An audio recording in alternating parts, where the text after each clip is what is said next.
Okay, here's a statistic for you. In 1993, there was one bookstore for every 19,000 Americans. Okay. Today, it's closer to one for every 59,000. Wow, that's a huge shift. And it really sets the stage for what we're looking at today, which is historian Evan Friss's book, The Bookshop, A History of the American Bookstore. Right, and our goal here is to pull out the most game-changing essential insights from this book. Yeah. Practical wisdom that could really transform how you think and act. So let's start with that decline you mentioned. Friss makes a pretty bold claim. He basically says bookstores would be classified as an endangered species. And he's got the numbers to back it up. The U.S. Census Bureau counted, almost 13,500 bookstores back in 1993? Yeah, and by 2021, that number had collapsed to just 5,591. So more than half are just gone. Exactly. But here's the paradox, and this is what's so fascinating. Book sales have actually gone up since 2019. It's not a problem with people reading. Not at all. It's a distribution problem. Amazon is now the nation's biggest bookseller, and they do it without a single traditional storefront. The economics are they're impossible to compete with. Which begs the question, what do bookstores offer that Amazon, can't? Well, that brings us to the second essential insight, the power of proximity. This one is amazing.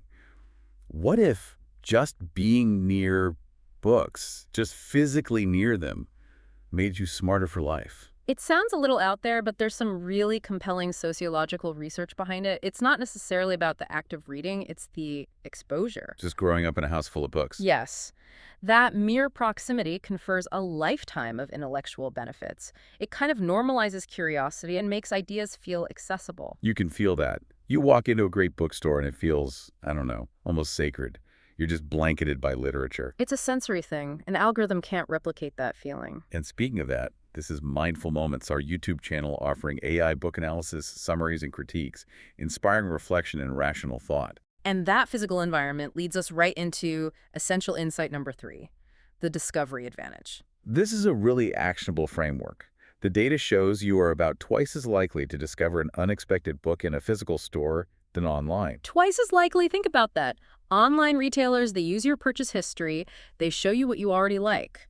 But a bookstore, the shelves, the lighting, a bookseller you trust, that whole environment is built for serendipity, for superior discovery. And Friss puts it perfectly. He has this quote, "The right book, put in the right hands at the right time, could change the course of a life or many lives." That's powerful. So in an age where an algorithm tells you what to watch, what to listen to, what to read, maybe walking into a bookstore with no idea what you'll leave with is the most radical act you can take. Absolutely. The bookstore isn't just a store. It's what sociologists call a third place. Not home, not work. Exactly. It's a space for community, for civic life, and we're losing them. So we've given you some of the essential insights from Friss's work.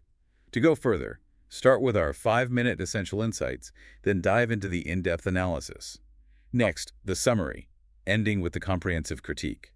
I think the key takeaway is that when a bookstore disappears, it's not just a retail business closing. It's a public space that shapes how we think together. Discover genre-based book podcasts at Mindful Moments. Subscribe and nourish your mind on the go.